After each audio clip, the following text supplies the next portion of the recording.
विद्यार्थी मित्रों फरी एक वखत आपणे आ विडियो लेक्चर अंदर मळ्या छे त्यारे आप दरेक विद्यार्थीओना विडियो लेक्चर अंदर स्वागत छे। छेल्ला विडियो लेक्चर अंदर आपणे संकलन पर आधारित दाखलाओ छे जोया हता बरोबर। सुरेख पथ पर गति एनी अंदर अचल प्रवेगी गतिना समीकरणों આપણે સંકલન એટલે કલન શાસ્ત્રની મદદથી આપણે તાર્યા બરોબર। આજે આપણે ઉદાહરણ છે બરોબર, ઉદાહરણ નંબર 3.4 જેની રકમ છે બોર્ડ ઉપર લખી છે તો જોઈએ। ઉદાહરણ નંબર 3.4 એક બહુમાળી મકાનના ટોચ પરથી એક દડાને શિરોલંબ ઉધ્વ દિશામાં 20 મીટર પ્રતિ સેકન્ડની ઝડપથી ફેંકવામાં આવે છે બરોબર। બહુ રસપ્રદ ઉદાહરણ છે। एक दड़ा ने अपने मकान की टोच पर थी फेंकवानो छे उध्व दिशा में। तो ये खास अमुक शब्दों से अपने समझवा पड़शे। उध्व दिशा से, अधो दिशा से, मुक्त पतन से, आ दरेक शब्दों से समझवा पड़शे। उध्व दिशा एटले ऊपर तरफ, अधो दिशा एटले नीचे तरफ, मुक्त पतन एटले से पदार्थ छे ने छोड़वामां आवशे तो मुक्त करवामां आवे ज्यारे एनी गति थाय छे ने आपणे मुक्त पतन करीए। तो अहींया मकाननी टोच उपरथी आपणे एक दड़ाने फेंकवानो छे उध्व दिशा में बराबर, એટલે સીધો આમ ઉપર તરફ ફેંકવાનો છે। શિરોલંબ દિશામાં એટલે કે આમ સીધો ફેંકવાનો છે, આ રીતે આમ નહીં બરાબર, સીધો આમ ઉપર તરફ ફેંકવામાં આવે છે। દડો જે બિંદુથી ફેંકવામાં આવે છે તેની જમીનથી ઊંચાઈ 25 મીટર છે। એનો મતલબ એ છે જે મકાન ઉપર આપણે ઊભા છે મકાનની ટોચ ઉપર, એ મકાનની ટોચનું જમીનથી અંતર આપી દીધું છે બરાબર। આટલી ઊંચાઈએ આપણે ઊભા છીએ મકાન ઉપર, કેટલી ઊંચાઈએ તો જમીનથી 25 મીટર ઊંચાઈએ ઊભા છે બરાબર। આકૃતિ દોરવી તો આ રીતે કંઈક આકૃતિ થઈ શકે નહીં કે દાખલા તરીકે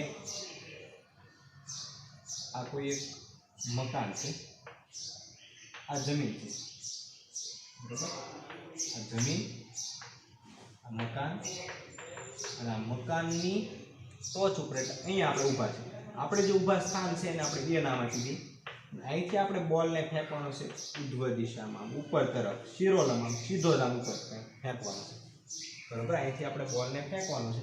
આપણે જમીન ઉપર ઊભા નથી બરાબર, આપણે ક્યાં ઊભા છીએ? મકાનની ટોચ ઉપર ઊભા છે અને એ જે મકાનની ટોચ છે એનું જમીનથી અંતર એટલે આ અંતર જ સીધો આપણે આપી દીધું। આ અંતર આપણે કેટલું આપ્યું? એ અંતર આપણે આપ્યું છે 25 મીટર બરાબર, 25 મીટર। હવે દાખલા તરીકે આપણે અહીંથી દડાને ઉધ્વ દિશામાં ફેંકો તો દડો છે એ મહત્તમ ઊંચાઈ વધારે દાખલા તરીકે અહીં બી સુધી જઈ શકે। તો આપણે કોઈ બોલને ઉધ્વ દિશામાં ફેંકે તો અમુક એની મહત્તમ ઊંચાઈ હોય ને કે આકાશમાં તો નથી જતો રહેવાનું બરાબર, અમુક ઊંચાઈ સુધી જશે અને ત્યાં ક્ષણ પૂરતો સ્થિર થઈને પછી ક્યાં આવશે? નીચે આવશે। ક્ષણ પૂરતો એ સ્થિર છે, મહત્તમ ઊંચાઈ પ્રાપ્ત કરી લે એટલે બોલ છે ક્ષણ પૂરતો ઊભો રહી જાય, એનો વેગ 0 થઈ જાય। તો બોલને તમે ઉપર ફેંકો તો જેમ જેમ જેમ જેમ ઉપર જતો જાય એનો વેગ ઘટતો જાય છે। એક સમય આવશે કે એનો વેગ કેવો થઈ જશે? 0 થઈ જાય, પછી ત્યાંથી એની દિશા બદલાઈ જશે, અધો દિશામાં થઈ જશે। ઉધ્વ દિશામાં ગતિ હતી એ કઈ દિશા છે? અધો દિશા। તો દાખલા તરીકે બી જેટલી મહત્તમ ઊંચાઈએ પહોંચે છે અને આ મહત્તમ ઊંચાઈ પહોંચે ત્યારે એનો ક્ષણ પૂરતો વેગ કેવો થઈ જશે? 0 થઈ જશે। તો આ પરિસ્થિતિ છે, ખ્યાલ આવે છે આકૃતિમાં જે આપણે દર્શાવી છે। હવે કઈ કઈ બાબત આપણે અહીં મેળવવાની છે તો દડો કેટલી ઊંચાઈએ પહોંચશે બરાબર, દડાએ કેટલી ઊંચાઈ પ્રાપ્ત કરી છે એ ઊંચાઈ આપણે મેળવવાની છે કે દડો છે કેટલી ઊંચાઈએ પહોંચ્યો હશે બરાબર, આપણે જે ઊભા છે ત્યાંથી કેટલી ઊંચાઈએ પહોંચ્યો હશે। અને બીજું કે દડો જમીન પર અથડાય તે પહેલા કેટલો સમય લાગશે? આપણે અહીંથી ફેંકો ત્યારથી સમયગાળો શરૂ થઈ જાય, આપણે બોલને ઉપર ફેંકો ત્યારથી સમયગાળો ઉપર જાય છે, મહત્તમ ઊંચાઈ પ્રાપ્ત કરશે, જ્યાં વેગ 0 થશે પછી પાછો નીચે આવશે, જમીન ઉપર આવશે।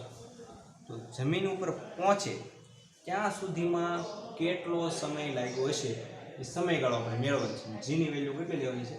10 મીટર પ્રતિ સેકન્ડ સ્ક્વેર બરાબર। અહીંયા ગુરુત્વ પ્રવેગ લેવો પડશે કારણ કે જ્યારે કોઈ પણ પદાર્થ આમ મુક્ત પતન કરે ને બોલ છે ઉધ્વ દિશાએ પહોંચશે બરાબર, ઉધ્વ અંતરે એટલે કે સૌથી ટોચ ઉપર પહોંચે પછી જે નીચેની એની ગતિ થશે ને એ કેવી થાય છે? તો મુક્ત પતન વાળી ગતિ થશે। મુક્ત પતન કરતો ત્યારે એની અંદર એક જ પ્રવેગ હોય, કયો પ્રવેગ હોય? ગુરુત્વ પ્રવેગ। જી, ગુરુત્વ પ્રવેગની અસર હેઠળ છે ગતિ કરશે। તો આપણે દડાને ફેંકશું તો અધો દિશામાં તો એની અંદર કયો પ્રવેગ લાગતો હોય? ગુરુત્વ પ્રવેગ। ગુરુત્વ પ્રવેગ હંમેશા યાદ રાખજો મિત્રો કે અધો દિશામાં જ લાગતો હોય. ક્યારેક કોઈ પદાર્થ ઉપર તરફ ગુરુત્વ પ્રવેગ નહીં લાગે. ઉપર તરફ લાગે તો શું થાય? આપણે જે પદાર્થને ફેંકવી સીધો આકાશમાં વયો જાય, પાછું આવે શેના કારણે આવે છે? તો એની અંદર ગુરુત્વાકર્ષણ બળ લાગતું હોય. ગુરુત્વાકર્ષણ બળને કારણે જે પ્રવેગ હોય એને આપણે ગુરુત્વ પ્રવેગ કહીએ છીએ. અને કઈ દિશામાં લાગતો હોય? તો અધો દિશામાં લાગતો હોય છે. અને હંમેશા આપણે ઉપર તરફના અંતરો હોય કે પ્રવેગ હોય જે કાંઈ એ બધું ધન લઈએ તો નીચે તરફનું કેવું લેવું પડે? ઋણ. ઉપર તરફના બધા વેગને બધું ધન લેતા તો નીચે તરફ માટે આપણે કેવું લેવું પડે? ઋણ.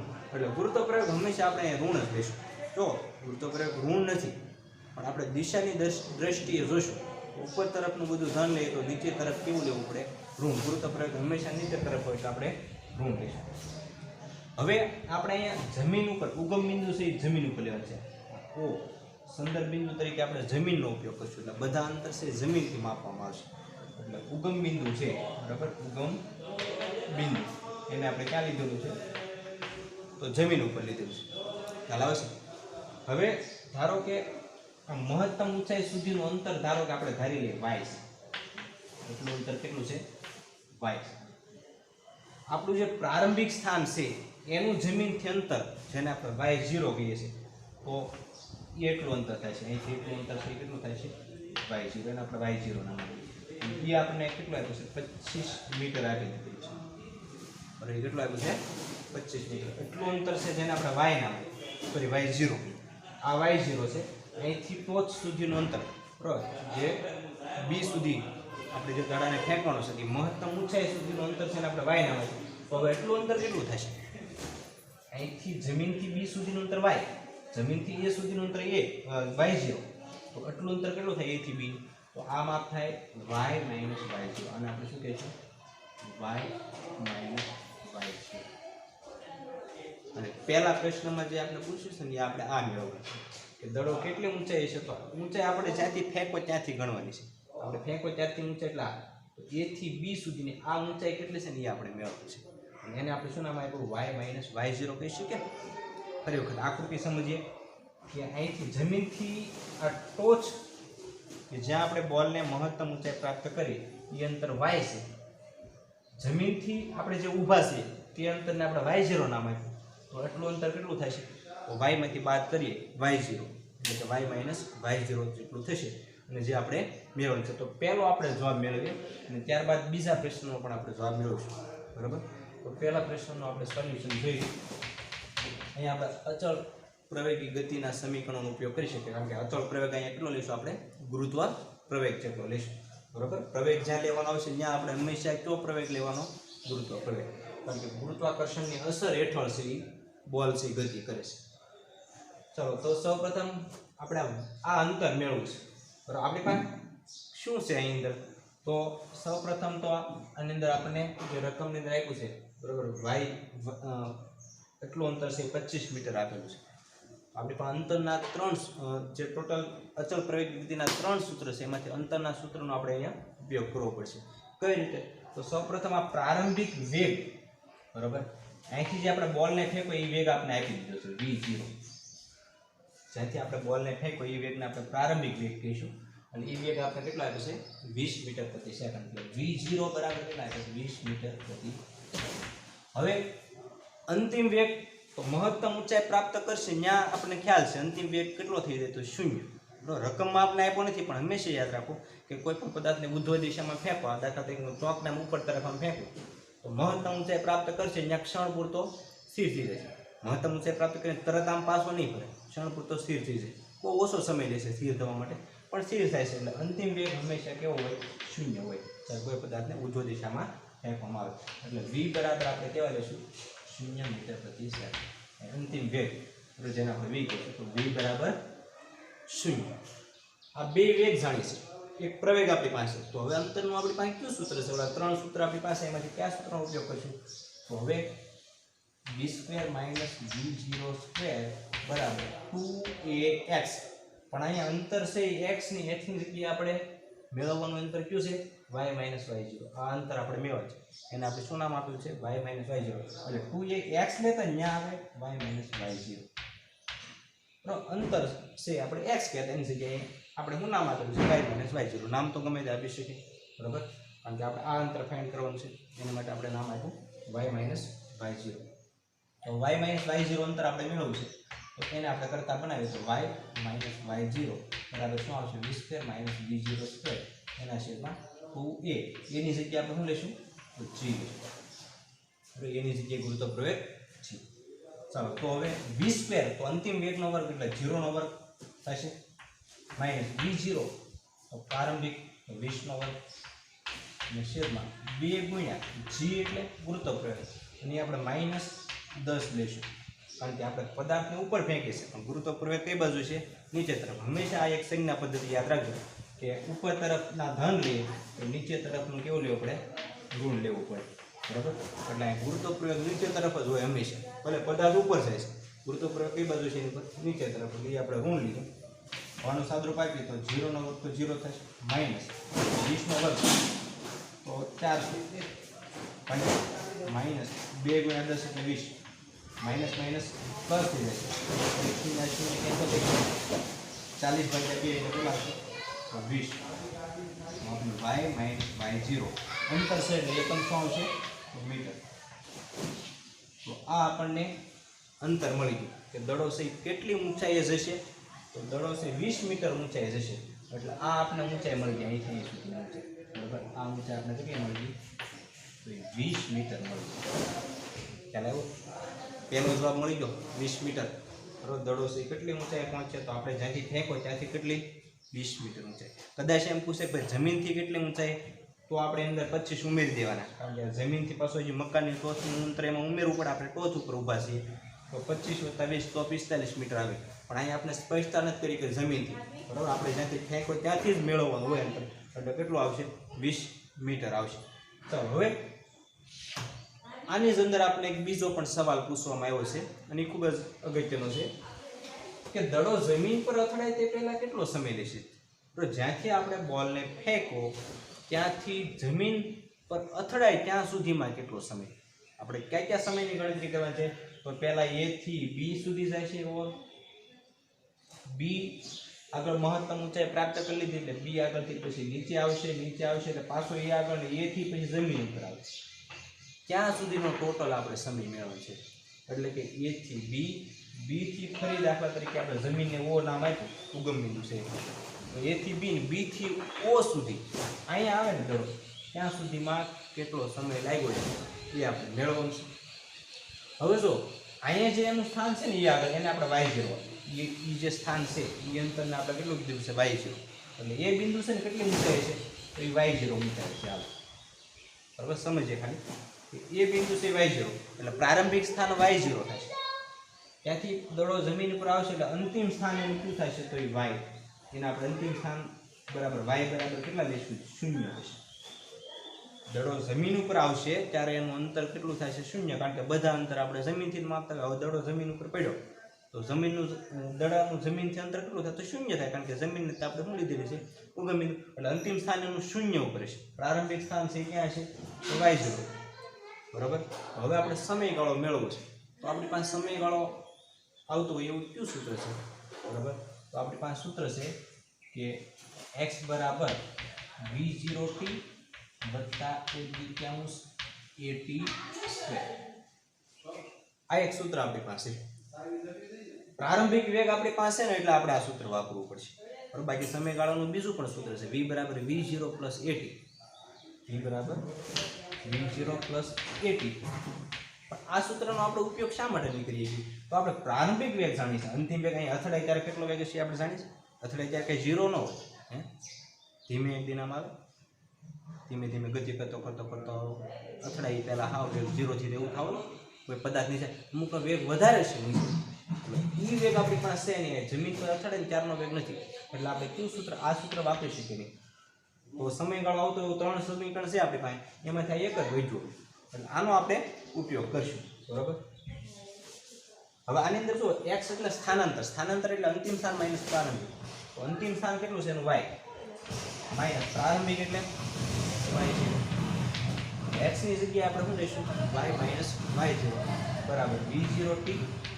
વત્તા 1/2 at નો સ્ક્વેર ની જગ્યાએ gt નો સ્ક્વેર ચાલો હવે આપણી પાસે જે કિંમત છે મૂકી દઈએ y એટલે અંતિમ સ્થાન 0 છે એટલે 0 માઇનસ y0, તો y0 એટલે આ અંતર આપણી પાસે 25, બરોબર. હવે આપણે જે ગણતરી કરીએ છીએ અહીંથી પદાર્થને ઉપર ફેંકશું, પછી પદાર્થનેથી નીચે આવશે, તો એ અંતર આપણે કેટલું આવ્યું છે 25 બરાબર v0, એ વેગ આપણી પાસે કેટલો છે તો 20 t વત્તા 1/2 g ની જગ્યાએ કેટલા મૂકશું તો -10 અને t નો વર્ગ, બરાબર. તો સમયગાળો તો આપણે મેળવવાનો. હવે એની અંદર આપણે કિંમત મૂકીએ તો -25 બરાબર 20t માઇનસ 2 ગુણ્યા 2 પંચા 10 એટલે 5t નો સ્ક્વેર. આ 5t સ્ક્વેર ને 20t ને આ બધું લાવી તો શું થશે કે 5t નો સ્ક્વેર, બરોબર. આ બધું હશે તો પ્લસ થઈ જશે -20t અને -25 બરાબર 0.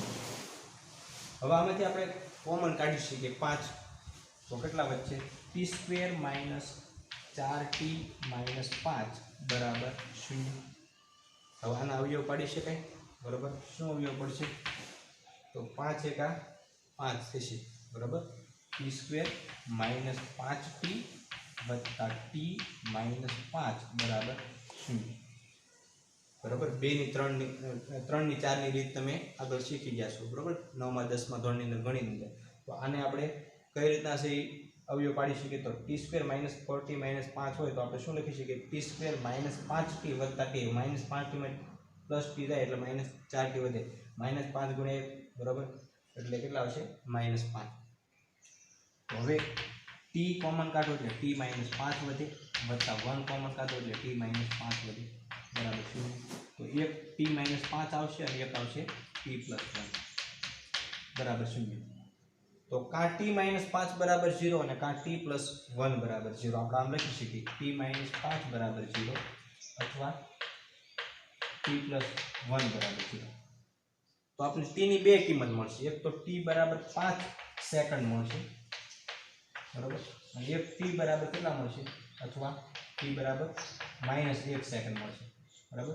પણ માઇનસ ક્યારે સમયગાળો હોય નહીં, એટલે -1 સેકન્ડ છે શક્ય નથી, એટલે આ કિંમત આપણે લેશું નહીં t ની. તો એનો મતલબ છે t બરાબર કેટલા સમય લાગશે 5 સેકન્ડનો સમય લાગશે, બરાબર. તો આ રીતે જ્યાંથી આપણે પદાર્થને ફેંકો, બોલને ફેંકો, ત્યાંથી જમીન પર આવશે ને ત્યાં સુધીમાં કેટલો સમય લેશે 5 સેકન્ડ લેશે, બરાબર. આ દાખલો બીજી રીતે પણ ગણી શકાય, પણ બીજી રીતમાં આપણે પહેલા a થી b નું સમયગાળો મેળવવો પડે, પછી b થી પાછો o નો, એટલે બે સમયગાળા મેળવવો પડે, પછી બે સમયગાળાનો સરવાળો કરવો પડે, બરાબર. અને રીત થોડીક લાંબી પણ પડી જાય અને એમાં ભૂલ પડવાની પણ શક્યતા છે, બરાબર. નિશાની લેવામાં જો પ્લસ માઇનસમાં ભૂલ પડી જાય તો એ રીતે છે દાખલો અઘરો પણ પડી શકે.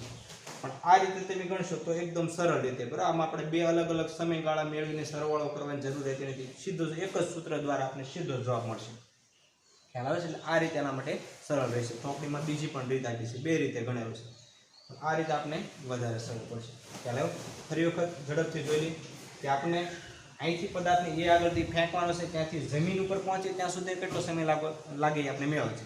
હવે અહીંયા પદાર્થનું સ્થાન છે એને આપણે y0 નામ આપ્યું. જમીન પર પહોંચે ત્યારે અંતિમ સ્થાન એનું y કહેવું, અને y બરાબર કેટલા થશે તો અંતિમ સ્થાન તો એનું જમીનની સાપેક્ષે કહેશો એટલે 0 થશે. પ્રારંભિક સ્થાન એ આપણે 25 એટલું અંતર આપણે આપ્યું છે એટલે 25, એટલે y0 25 લેશું, અંતિમ છે 0 લેશું અહીંયા પદાર્થનું સ્થાન, બરાબર. સમયગાળો મેળવવાનો છે તો આપણે પાસે બે સૂત્ર છે, પણ એમાંથી આપણે આ સૂત્રનો જ ઉપયોગ કરીશું. x બરાબર v0t વત્તા 1/2 at સ્ક્વેર, એમાં a ની જગ્યાએ ગુરુત્વ પ્રયોગ g, પણ નિશાની કેવી ઋણ લઈશું. અહીંયા x ની જગ્યાએ સ્થાનાંતર લેશું એટલે કે y માઇનસ y0, બધી કિંમત આપણી પાસે જ છે, બરાબર. પ્રારંભિક વેગ આપી દીધો છે અને આપણે સમયગાળાવાળું એક સમીકરણ મળશે, સમીકરણને આપણે ઉકેલી નાખશું, બરાબર. તો આપણને t ની બે કિંમત મળશે, પણ ખાસ ધ્યાન રાખજો મિત્રો કે અહીં આપણે બે કિંમતમાં એક કિંમત માઇનસ મળે છે, સમયગાળો ક્યારેય ઋણ હોય નહીં, એટલે આપણે પ્લસ કિંમત છે એને જ આપણે માન્ય રાખશું, એટલે સમયગાળો કેટલો લાગશે 5 સેકન્ડ લાગશે. તો આ રીતે મિત્રો આપણે બંને પ્રશ્નોના જવાબ છે એ મેળવ્યા. જોઈએ આગળનું ઉદાહરણ. ચાલો તો સ્વાધ્યાયનો દાખલા નંબર 3.6 જોઈએ, બરાબર. સ્વાધ્યાયનો દાખલો છે, આગળ આપણે ઉદાહરણો જોયો. સ્વાધ્યાયનો દાખલો કે સુરેખ રાજમાર્ગ પર 126 કિલોમીટર પ્રતિ કલાકની ઝડપે દોડી રહેલી કાર 200 મીટર અંતર કાપીને ઊભી રાખી હોય તો કારનો નિયમિત પ્રતિપ્રવેગ કેટલો હોવો જોઈએ? કાર છે સીધા રસ્તા ઉપર દોડી જાય છે, એ કાર છે એનો તમને વેગ આપી દીધો છે કે 126 કિમી પ્રતિ કલાક. એનો પ્રારંભિક વેગ આપી દીધો છે 126 કિમી પ્રતિ કલાકની ઝડપથી એક કાર જાય છે અને એને આપણે 200 મીટર અંતર કાપીને ઊભી રાખી છે. 200 મીટર અંતર કાપીને આપણે એને ઊભી રાખવી છે. તો એની અંદર કેટલો પ્રતિપ્રવેગ, કારને ઊભી રાખવા માટે પ્રવેગની પણ શું જરૂરી છે? પ્રતિપ્રવેગ જરૂરી છે. વિરુદ્ધ દિશામાં પ્રવેગ જરૂરી છે અને આપણે પ્રતિપ્રવેગ કહીએ છીએ. તો એ કેટલો આપવો જોઈએ જે આપણે મેળવવાનું છે. એમાંની એક બીજો પ્રશ્ન પણ પૂછવામાં આવ્યો છે કે કારને સ્થિર થવા માટે કેટલો સમય લાગશે.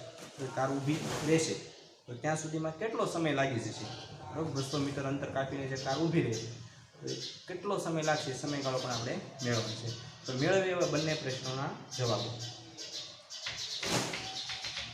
સૌપ્રથમ આપણે જે આપી દીધું છે લખી નાખીએ. પહેલા તો પ્રારંભિક વેગ, આ જે આપણે આપ્યો છે પ્રારંભિક વેગ આપી દીધો છે કે v0 બરાબર 126 કિમી પ્રતિ કલાક. અંતર આપણે આપ્યું છે 200 મીટર અંતર કાપીને ઊભી રાખી છે અને x બરાબર આપ્યા છે 200 મીટર. અંતર મીટરમાં આપ્યું છે એટલે આ જે ઝડપ છે એને આપણે કિલોમીટર પ્રતિ કલાકને શેમાં ફેરવવા પડશે? મીટર પ્રતિ સેકન્ડ. તો કેટલા આવશે? 126 ગુણ્યા કિલોમીટર પ્રતિ કલાકને મીટર પ્રતિ સેકન્ડમાં ફેરવીએ તો એકદમ સરળ છે. કિલોમીટર છે એને મીટરમાં ફેરવવા માટે 1000 ના હવર છેદમાં છે એટલે કલાકને આપણે સેકન્ડમાં ફેરવી તો 3600 સેકન્ડ થશે. એનું સાદુરૂપ આપશો તો તમને એનો જવાબ છે એ મળી જશે. બરાબર, આ બે શૂન્ય ગયા 126 ગુણ્યા 10 ભાગ્યા 36 કરશો તો તમને મળશે 35 મીટર પ્રતિ સેકન્ડ. તો એનો પ્રારંભિક વેગ એટલે કે v0 આપણને આપી દીધા છે. બીજું x આપી દીધું છે 200 મીટર. બરાબર, એટલે આ પ્રકારનો દાખલો ત્યાં ખાસ ઘણા વિદ્યાર્થીઓ ભૂલ કરે છે કે ઝડપ છે એ કિમી પ્રતિ કલાકમાં જ રાખે તો જવાબ ખોટો આવશે. એટલે જ્યારે પણ આવી રીતના કિલોમીટર પ્રતિ કલાકમાં આપ્યું હોય તો આપણે એને શેમાં ફેરવવું પડશે? મીટર પ્રતિ સેકન્ડમાં. હા, કદાચ અહીંયા તમને અંતર કિલોમીટરમાં આપ્યું હોય તો પછી ઝડપને ફેરવવી ન પડે, પણ અંતર આપણે મીટરમાં આપ્યું છે એટલે આપણે ઝડપ મીટર પ્રતિ સેકન્ડમાં ફેરવવી પડે. તો હવે પહેલાં તો આપણે પ્રવેગ મેળવવો છે. બરાબર, સ્થિર થશે ત્યારે એનો અંતિમ વેગ કેટલો છે? આપણે કારને ઊભી રાખે છે તો અંતિમ વેગ કેટલો છે? તો એ ડાયરેક્ટ આપણે લખી શકીએ 0 છે મીટર પ્રતિ સેકન્ડ. બરાબર, તો હવે આપણે પહેલાં છે એ પ્રતિપ્રવેગ મેળવશું એટલે કે એ કેટલો છે અને પછી સમયગાળો કેટલો છે. આ બે વસ્તુ આપણે મેળવશું. ચાલો, પ્રવેગ મેળવવો છે તો આપણી પાસે 3 સૂત્ર છે અચળ પ્રવેગી ગતિને. એમાંથી કયા સૂત્રનો ઉપયોગ કરશું? બરાબર, આપણે પહેલાં જોવું પડે આપણી પાસે કઈ વસ્તુ છે એમાંથી કયું સૂત્ર લાગુ પાડીએ તો આપણને જવાબ મળશે. તો આપણી પાસે 3 સૂત્ર છે. એમાં v બરાબર v0 પ્લસ at, બીજું x બરાબર v0 t વત્તા at સ્ક્વેર અને v square minus v0 square બરાબર 2as. ચાલો આપણે પહેલું સૂત્ર જોઈએ પ્રવેગ મેળવવા માટે. તો પ્રવેગનો સમય, બે વસ્તુ અજ્ઞાત છે એટલે પહેલા સમીકરણ દ્વારા મળે નહીં. બીજું સમીકરણ જો તો એમાં t અને a તો એમાંય બે અજ્ઞાત છે, એમાં પણ મળશે નહીં. ત્રીજું સમીકરણ તો એમાં a એક જ અજ્ઞાત છે, બાકી બધી વસ્તુ આપણી પાસે જ્ઞાત છે. આમાં સમયગાળો નથી આવતો એટલે પ્રવેગ આપણે આ ત્રીજા સૂત્રની મદદથી મળશે. બરાબર, એટલે એટલું સૂત્ર લાગુ પાડીશું v square minus v0 square બરાબર 2as. ચાલો, એમાં v નો વર્ગ અંતિમ વેગનો વર્ગ એટલે 0 નો વર્ગ આવશે માઇનસ v0 નો વર્ગ. તો v0 કેટલા છે? 35 મીટર પ્રતિ સેકન્ડ એટલે 35 નો વર્ગ બરાબર 2 એની જગ્યાએ તો એ આપણે મેળવવાના છે. બરાબર, એટલે એ લખશું. અને x એટલે અંતર, તો અંતર આપણે કેટલું આપ્યું છે? 200 મીટર એટલે 200. તો હવે આપણે અહીં સાદુરૂપ આપીએ તો એને કરતા બનાવો તો કેટલા થાય? માઇનસ 35 નો વર્ગ છેદમાં કેટલા આવશે? 2 ગુણ્યા 200. 2 ગુણ્યા 200. હવે તમારે કેલ્ક્યુલેટરની મદદથી 35 નો વર્ગ કરવાનો છે અને એને ભાગ્યા 200 ગુણ્યા 2 એટલે 400 કરવાના છે. તો આનું સાદુરૂપ આપશો તો તમને પ્રવેગ કેટલો મળશે? 3.06 મીટર પ્રતિ સેકન્ડનો વર્ગ. બરાબર, તો આ આપણને એનો પ્રતિપ્રવેગ છે એટલે નિશાની માઇનસ શું દર્શાવે છે? એ પ્રતિપ્રવેગ છે. પ્રતિપ્રવેગ હશે ત્યારે આપણને કેવો મળશે? ઋણ મળશે. તો એટલો પ્રતિપ્રવેગ જો કારમાં ઉત્પન્ન થાય તો એ 200 મીટર અંતર કાપીને સ્થિર થાય. ખ્યાલ આવ્યો? ચાલો, પહેલો જવાબ મળી ગયો. બીજો જવાબ આપણે સમયગાળો કેટલો લાગશે એ મેળવશું. તો સમયગાળાના આપણી પાસે બે સૂત્ર છે. આ બેમાંથી કયું સૂત્ર વાપરશું? v બરાબર v0 પ્લસ at છે. એમાં v આપણી પાસે v0 છે એ આપણે મળી ગયો, t મળી છે. પહેલું સૂત્ર લાગુ પાડી દઈએ. બરાબર, v બરાબર v0 પ્લસ at. ચાલો, અંતિમ વેગ તો સ્થિર થાય છે એટલે 0.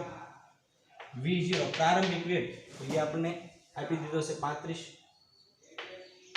વત્તા એની જગ્યાએ આપણે કેટલા મૂકશું પ્રવેગ આપણે કેટલો મેળવ્યો -3.06 -3.06 ગુણ્યા t એ આ બાજુ આવશે તો +3.06 ગુણ્યા t બરાબર 35